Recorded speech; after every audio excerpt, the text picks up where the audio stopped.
Sur les ondes du passé, un podcast réalisé par les étudiantes et les étudiants en histoire publique de l'Université de Genève.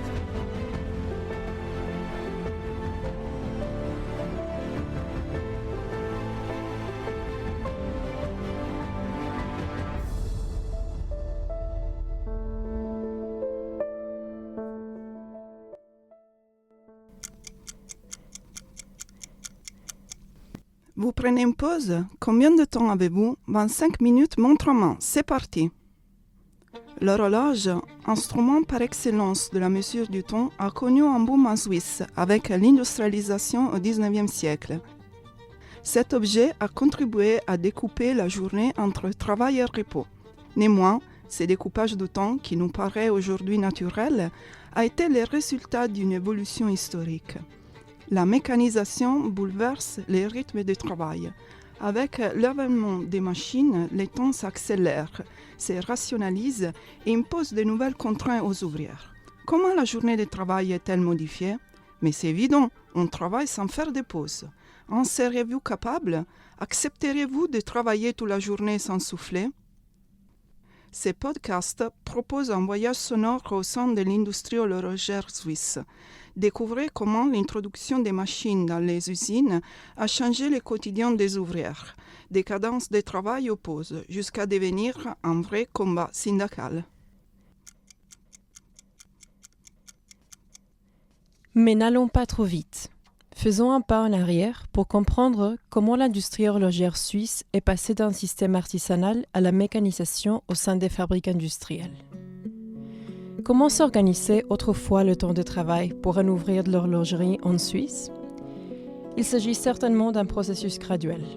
Entre 1800 et 1850 à peu près, en dehors des grandes villes et spécialement dans les montagnes châtelloises et dans la vallée de Joux, cette industrie était de nature domestique et familiale, c'est-à-dire que le travail se faisait à domicile.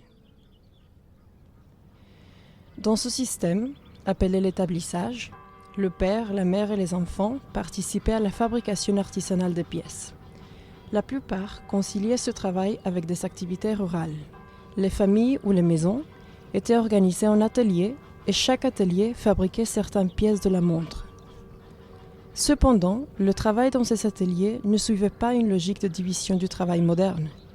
Il n'existait pas la figure du salarié telle qu'on la connaît aujourd'hui. Les travailleurs qui étaient membres d'une même famille ou communauté n'étaient pas employés par une entreprise, n'avaient pas de patron et n'étaient pas payés à l'heure. Cette organisation permettait aux familles de garder une certaine autonomie dans leur emploi du temps, y compris pour les pauses et les moments de repos dans la journée de travail. L'important était d'accomplir les tâches nécessaires pour produire la pièce à vendre ensuite. Cette productivité allait dans l'intérêt de la famille, puisqu'elle était propriétaire de l'atelier. Une fois les pièces fabriquées, la personne qui les achetait, les apportait aux assembleurs et mettait ensuite les montres sur le marché s'appelait l'établisseur, d'où le nom du système. Les établisseurs provenaient d'importantes familles de marchands, souvent liés à d'autres industries comme le textile. Ils utilisaient le réseau fondé sur des alliances matrimoniales et familiales pour assurer la circulation de leurs produits. Il est important de préciser que l'établisseur achetait les pièces sans savoir si elles avaient été fabriquées par des hommes, des femmes, des personnes âgées ou même des enfants. À cette époque, la loi sur les fabriques, qui va pour la première fois imposer des règles de protection pour les travailleurs, n'existait pas encore. Et donc le travail des enfants de moins de 14 ans n'était pas interdit. L'établissage permettait ainsi de bénéficier d'une main-d'œuvre très bon marché sans avoir à entretenir une fabrique. C'est d'ailleurs l'une des raisons pour lesquelles l'industrie horlogère suisse a longtemps résisté à la mécanisation.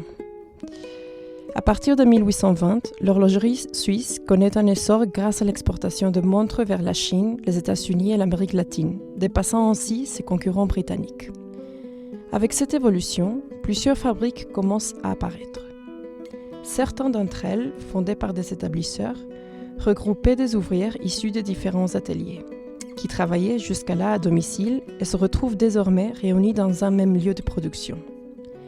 C'est ainsi que, par exemple, l'établissage d'Agassi devient en 1867 la fabrique Longines, dont on reparlera plus tard. Ces fabriques ont accueilli aussi les premières machines pour la production de montres. Toutefois, ce modèle reste minoritaire et la mécanisation ne concerne pas toute la production. Certains aspects de la fabrication et l'assemblage restent en grande partie artisanaux. Cette nouvelle organisation permet aussi aux patrons de mieux contrôler les horaires de travail et de pause des ouvriers, hommes, femmes et enfants, remplaçant aussi pour beaucoup d'entre eux le travail au champ par celui en fabrique. La création d'institutions comme l'Observatoire astronomique de Neuchâtel, avec son concours chronométrique, contribue aussi à la construction d'un temps moderne, précis et mesuré, dont les horloges suisses deviennent la référence internationale. Malgré l'essor connu entre 1820 et 1860, les crises politiques et financières exercent une pression croissante pour introduire la mécanisation à grande échelle.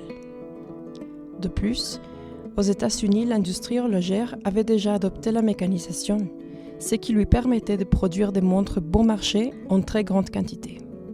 Même si l'industrie suisse misait sur la qualité des matériaux, le savoir-faire artisanal et la précision, la concurrence nord-américaine menaçait sérieusement son avenir dès les années 1870.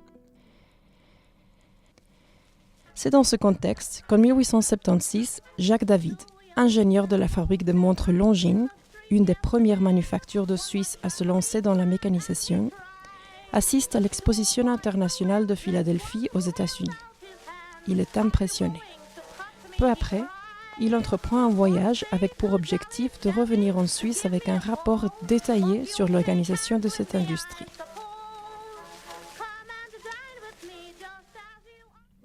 Ce rapport, dans lequel David fait l'éloge du modèle nord-américain, a enflammé le débat sur la mécanisation parmi les horlogères suisses. Le comité de la Société intercantonale des industries du Jura, le premier regroupement institutionnel de l'industrie horlogère suisse, décide de ne pas publier le rapport afin d'éviter que les Américains ne l'utilisent pour faire leur publicité, comme cela s'était déjà produit par le passé. Cependant, bien que le rapport ne soit pas rendu public pour protéger la réputation de l'industrie horlogère suisse, la société choisit de le diffuser en interne lors de 8 sessions de l'intercantonal, afin de discuter des options pour adapter le système industriel face à la concurrence nord-américaine. Outre l'usage massif des machines, Jacques David est frappé par le contrôle rigoureux du travail dans les usines nord-américaines. Les horaires d'arrivée et de départ, ainsi que la présence des ouvriers, sont notés sur un grand tableau dans l'atelier. Cela permet de calculer précisément le coût horaire et la productivité. Dans ces ateliers, personne ne fume, ne siffle ni ne chante. Le silence règne pour favoriser la concentration. Tout se déroule, selon Jacques David, dans la plus grande politesse. Sa conclusion est catégorique. La concurrence est très rigoureuse et très savamment organisée, et il est grand temps de faire de sérieux efforts pour ne pas perdre davantage de terrain et pour ne pas nous laisser complètement supplanter par cette industrie qui compte si peu d'années et qui est déjà si puissante et si perfectionnée. Le rapport de Jacques David, parmi d'autres, joue un rôle clé dans l'introduction de la mécanisation et la transition du système de l'établissage vers la fabrique industrielle. Mais il ne faut pas oublier les artisans qui auparavant travaillaient dans des ateliers familiaux et ont été contraints de devenir salariés dans ce nouveau système. Quelles ont été les conséquences de ce changement pour eux? Qu'a signifié la concentration du travail dans les fabriques pour leur quotidien? Restez avec nous pour le découvrir.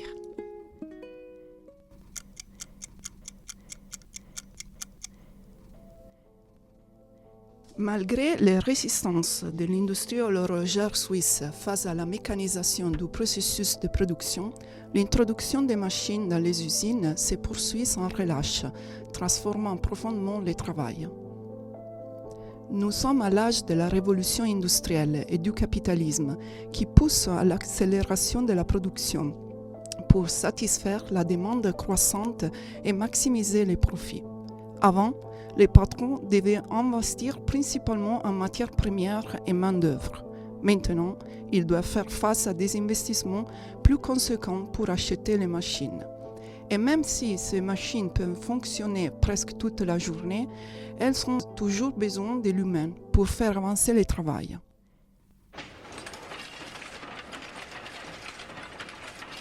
Et si les machines peuvent tourner sans arrêt, pourquoi pas les travailleurs? Le monde du travail change profondément. La mécanisation transforme les artisans, comme ceux du système de l'établissage, dont Ileana nous a parlé dans la partie précédente, en salarié, et la rentabilisation des investissements pousse les patrons à réduire au minimum le temps de non-travail. Les pauses et les moments de repos sont alors vus comme des périodes non productives, à limiter au strict minimum, évidemment du point de vue des employeurs. L'objectif final, atteindre la productivité maximale. Les hommes, les femmes et même les enfants sont recrutés en masse et envoyés dans les usines où ils travaillent jusqu'à 16 heures par jour, 6 jours par semaine, pour un salaire à peine suffisant pour survivre. Après tout, à cette époque, on vit essentiellement pour travailler, non? Mais la situation devient tellement dégradée que la Société suisse d'utilité publique, une société de bienfaisance privée qui se concentre sur l'aide aux pauvres, publie un rapport qui dénonce les conditions malheureuses de vie et de travail des enfants, femmes et hommes. Ce rapport fait grandement réagir l'opinion publique, ainsi que les gouvernements cantonaux et fédéraux. Il devient clair que la protection de la santé des travailleurs est un sujet d'intérêt pour la collectivité et la durée du travail un de ses aspects les plus importants. Évidemment, les patrons des usines ne sont pas du tout ravis de cette prise de position. Leur déception est énorme et elle est largement documentée dans plusieurs articles de presse de l'époque. Gazette de Lausanne, 4 février 1875. Que l'on fasse des lois pour protéger les enfants, mais qu'on ne touche pas à la question de la durée du travail et des salaires pour les adultes. Que l'on n'oppose pas patron à ouvrier, tandis qu'il est prouvé que c'est en Suisse que les relations de patron à ouvrier sont les plus naturelles. Journal de Genève, 11 février 1875. 171 grandes maisons industrielles se sont prononcées contre la fixation légale de la journée de travail pour les ouvriers adultes, estimant que cette question n'a pas surgi naturellement sur le sol suisse, mais qu'elle est d'importation étrangère. Toutefois, les excuses avancées par les patrons n'ont pas l'effet espéré. En 1877, la Confédération adopte finalement la loi fédérale sur les fabriques, et l'idée que les ouvriers seraient dociles est rapidement remise en question par les grèves fréquentes. Par exemple, dans les cantons du Jura, un centre important de l'industrie horlogère, on compte pas moins de 26 grèves entre 1886 et 1915. À partir des années 1870, les ouvriers des industries horlogères commencent aussi à s'organiser, en se regroupant en syndicats pour défendre leurs droits. Mais laissons un moment de côté les revendications ouvrières et retournons à la loi. L'article 11 nous intéresse particulièrement. Il réglemente la durée du travail journalier à 11 heures par jour et à 10 heures les samedis. Il mentionne finalement la pause. On accordera aux ouvriers, au milieu de la journée de travail, un repos d'1 heure au moins pour leur repas. Des locaux convenables, chauffés en hiver et hors des salles ordinaires de travail, seront mis gratuitement à la disposition des ouvriers qui apportent ou se font apporter leur repas à la fabrique. C'est le moment où, pour la première fois, les législateurs commencent à encadrer ce qu'on appelle la pause au travail. Une étape clé où le repos devient officiellement une partie intégrante du travail. Les usines s'organisent pour que les ouvriers respectent les horaires d'entrée et de sortie des pauses. Le temps de travail devient ainsi un temps rythmé par la montre et les ouvriers doivent se conformer à la discipline de l'usine. Mais attention, ce n'est pas parce que les pauses sont encadrées que la logique de la production maximale est remise en cause. Les pauses sont là pour assurer le bon fonctionnement du duo homme-machine. Une machine mal entretenue ou un ouvrier fatigué, ça fonctionne moins bien et ça fait perdre de la rentabilité. Les pauses deviennent alors un outil de gestion, presque une manière de maintenir la santé du travail, avec l'horloge comme arbitre. On peut arrêter de travailler pour faire de la manutention ou pour se reposer, mais tout ça, c'est pour que la production ne s'arrête jamais à cause d'un dysfonctionnement ou d'un accident. Pour que cela fonctionne, il faut que l'ouvrier et la machine soient synchronisés. L'homme doit suivre le rythme de la machine sans se laisser totalement subjuguer.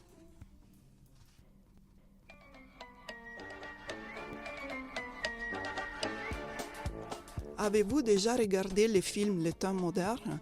C'est un chef-d'œuvre du cinéma muet sorti en 1936. Charlie Chaplin est un ouvrier à la chaîne de production. Pendant la pause de midi, il est choisi pour tester une machine hyper moderne qui donne à manger aux ouvriers. Le rêve patronal prend ainsi forme, mécaniser même la pause pour réduire au maximum le gaspillage du temps. Les gestes répétitifs imposés par la mécanisation déshumanisent l'ouvrière, qui, à force de se soumettre au rythme imposé, finit par être englouti par la machine et puis entorné dans un hôpital. Heureusement, Chaplin nous montre une voie de sortie, le facteur humain, avec toute son imprévisibilité et créativité. Si vous n'avez pas encore regardé Le temps moderne, je vous le conseille. Vous serez étonné par sa modernité, une fois que vous aurez terminé l'écoute de ce podcast, bien évidemment.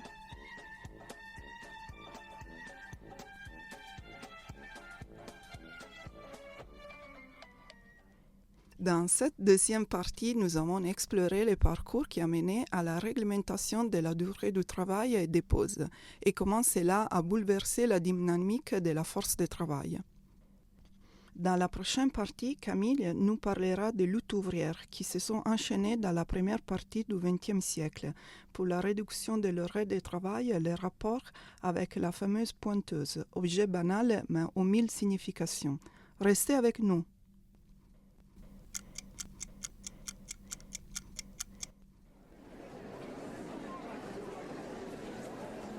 Plongeons dans le quotidien des hommes et des femmes qui se sont battus pour leurs droits au cours du XXe siècle.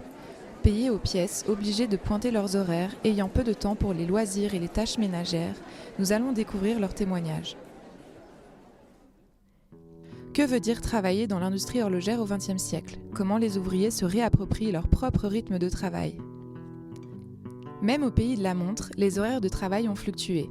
La semaine d'un ouvrier en horlogerie passe en moyenne de 60 heures en 1870 à 44 heures à la fin des années 1980. Cette évolution a lieu grâce aux luttes syndicales qui revendiquent un salaire correct et des horaires de travail moins contraignants. Depuis la fin du XIXe siècle, les ouvriers ont recours à la grève pour obtenir des améliorations. En 1918, une grève générale touche toute la Suisse et le secteur horloger est particulièrement impacté. Dans plusieurs entreprises, on pratique le lock-out où des ateliers entiers sont fermés. Cet acte de grève met en pause la production de montres et permet aux ouvriers d'obtenir des changements concrets, comme en 1918, où la semaine de 48 heures est votée au Parlement. En 1937, une nouvelle grève dans une fabrique de cadrans à Bienne conduit à l'acceptation de la convention collective de travail par le patronat. Cette convention institue des droits sociaux comme les allocations familiales, l'assurance maladie et l'abaissement du temps de travail. Les grèves ont donc été un moyen déterminant pour faire avancer les revendications sociales et améliorer les conditions de travail des ouvriers horlogers. Alors qu'on lutte pour baisser la durée hebdomadaire du travail, comment s'organise la journée des ouvriers? Écoutons le témoignage de Louise Avuy, ouvrière genevoise qui a travaillé dans de nombreuses industries horlogères de renom. Son père, qui travaillait à domicile sur des montres, lui a transmis ce savoir-faire. Grâce à ses compétences, elle occupe des postes en fabrique majoritairement réservés aux hommes, tout en étant beaucoup moins payée. Fille d'un ancien secrétaire syndical, elle s'engage à son tour dans le mouvement syndicaliste et devient une ouvrière combative et engagée pour ses droits. Son témoignage nous permet d'avoir une perspective sur les femmes dans l'industrie horlogère. Elle travaille à Rolex de 1929 à 1939. Lorsqu'elle se marie en 1932, elle obtient un poste à mi-temps. Mais dans les années suivantes, le marché de l'horlogerie subit la concurrence américaine et japonaise. Pour l'entreprise, il devient trop coûteux de maintenir un poste inoccupé la moitié de la journée. Elle raconte pourtant que ce travail à 50% lui offre un bon équilibre et lui permet de concilier son emploi avec les tâches domestiques. Le lendemain, j'avais une lettre, parce que je travaillais avec la demi-journée, puisque j'étais mariée. J'avais une lettre que je devais me prendre mon poste complet, qu'on ne pouvait pas tolérer un établi qui était la moitié vide. Et je dis, bon, ça va, je reprends le travail. J'ai fini la semaine. La semaine suivante, je suis venue toute la journée. Mais je l'ai dit au chef, je dis, moi, puisque je peux travailler une demi-journée, ça me suffit, pourquoi je travaillerais toute la journée? C'était bien pour moi le matin, je faisais mon ménage, je faisais le dîner, puis en faisant le dîner, je préparais un souper, et puis on faisait la vie belle avec, il s'appelait Alfred, mon mari. En 1939, quelques mois avant la guerre, elle quittera Rolex et devra reprendre le travail toute la journée. Mais elle s'arrangera pour négocier ses horaires et organiser son temps de travail comme ça l'arrange. Et puis là, après, quand j'ai dû reprendre plus, mais j'ai choisi des petites boîtes et puis je faisais la journée continue. Je ne pouvais pas rentrer chez moi, faire mon dîner, manger, faire la vaisselle, puis courir. Et il faut qu'on ait les mains tranquilles. Là, pour faire... dans l'atelier? Non, alors jamais. J'allais manger dans les petites gargotes. Hein. Voilà, ouais. On change souvent, parce que c'est toujours pareil, mais ça me changeait. Mais j'avais pas besoin, mais j'avais pas besoin de 2 heures pour ça. Hein. 3 quarts d'heure. Voilà. Ouais. Alors je m'arrangeais, j'avais la clé de la clé. Ouais. Mais comment s'assurer que les ouvriers respectent bien les horaires imposés par le patron ? Depuis les années 1920, la pointeuse se généralise dans les usines. Elle nous vient des États-Unis où le Fordisme vise à exploiter la productivité maximale de l'ouvrier. Cet objet qui contrôle l'horaire d'entrée et de sortie du salarié marque l'automatisation du processus de surveillance des temps de travail.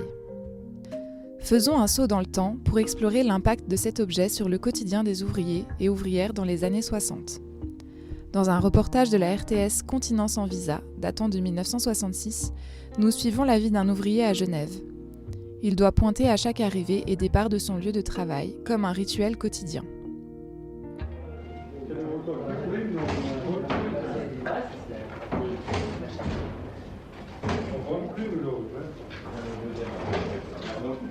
Le pointage est parfois vu comme une humiliation pour l'ouvrier. Ce contrôle n'est demandé qu'aux ouvriers et non aux cadres, ce qui participe à une hiérarchisation du travail et un sentiment d'aliénation. Mais est-ce que vous avez l'impression que vous êtes différent des employés de moi, par exemple ? Oui. En quoi ? Oui. Dans certains sens, on est différent. Par exemple, on timbre, nous. On est contrôlé sur le boulot, on a des temps et tout qu'on doit tenir quand même. On a le problème des salopettes, quoi qu'on en dise, entre l'employé et l'ouvrier. Il y a quand même... une différence entre la salopette et la blouse, c'est le col blanc. Vous portez des blouses, presque tous portent des blouses. Oui, mais on n'a pas la cravate, la chemise blanche et tout. Oui, mais le fait que nous devrions timbrer alors que les ouvriers qui passent à côté de nous, qui viennent mettre une demi-heure plus tard que nous, n'ont pas besoin de timbrer. Les employés, donc. Nous avons quand même l'impression de passer sur un joug. Vous voyez ? Ça vous gêne de pointer tous ? Ah oui, terriblement. Oui. Vous aimeriez qu'elle soit super. Et nous n'avons déjà pas le même horaire que les employés, il faut bien spécifier. Nous faisons beaucoup plus d'heures que les employés. C'est quand même une humiliation de nous faire timbrer alors que d'autres n'ont pas besoin de le faire, voyez. Dans les années 60, beaucoup d'ouvriers sont encore payés à la pièce réalisée, et non selon un salaire horaire. Ce mode de rémunération est contesté par les ouvriers qui souhaitent un contrat au mois pour avoir une plus grande sécurité de revenus. Malgré le salaire aux pièces, ils restent soumis au contrôle de la pointeuse qui permet au patron de garder le contrôle sur l'assiduité et la productivité des travailleurs. L'ouvrier est responsable du nombre de pièces qu'il réalise et donc de son salaire final. Cela l'incite à maintenir un rythme de travail soutenu. Écoutons l'avis d'un patron.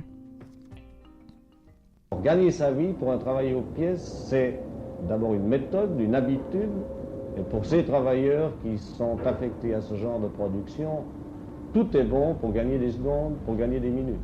On va jusqu'à éviter d'aller aux toilettes. On s'organise de telle sorte qu'on va aux toilettes avant puis en sortant de l'usine, mais pas pendant, pour gagner les quelques minutes que représente cette opération.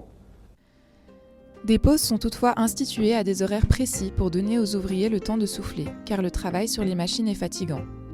Certains cas d'ouvriers blessés dans des conditions terribles à cause de la fatigue au travail mènent les entreprises à aménager du temps de pause.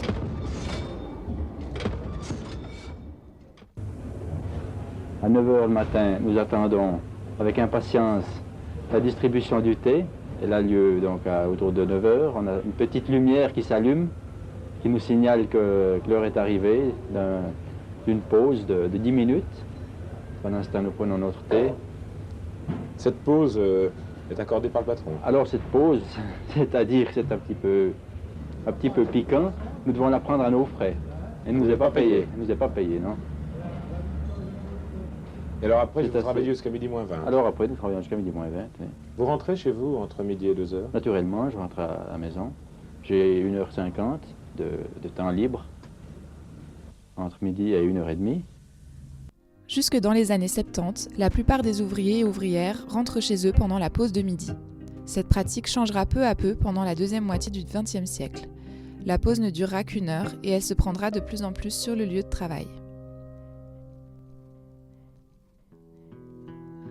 Les rythmes de travail sont strictement surveillés par les patrons qui cherchent à maximiser la productivité.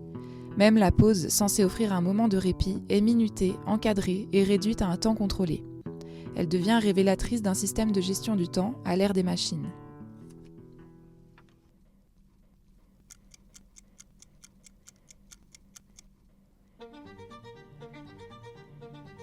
Aujourd'hui encore, nos journées sont rythmées par l'horloge. Ce que nous considérons comme naturel, la pause, le temps de travail, le repos, est le fruit d'une longue histoire. Celle d'un monde où les machines ont dicté le tempo et où les ouvriers ont dû apprendre à faire entendre le leur. Dans l'industrie horlogère suisse, la mécanisation a marqué la transition du système de l'établissage vers le travail salarié au sein des fabriques. Aux yeux du patron, l'homme comme la machine devait pouvoir travailler sans interruption. Le temps de pause était perçu comme un temps volé, non productif. Les luttes syndicales ont permis de réduire le temps de travail et la pause s'est peu à peu imposée comme un moment essentiel de la journée de travail. Ce droit demeure à présent une obligation pour les employeurs et un besoin fondamental pour les travailleurs. Merci de nous avoir accordé un moment de votre pause pour remonter le temps avec nous. En 25 minutes, montre en main, on a exploré comment un objet devenu emblème de la Suisse, l'horloge, a façonné bien plus que l'heure. La pause est finie. Bon retour au travail.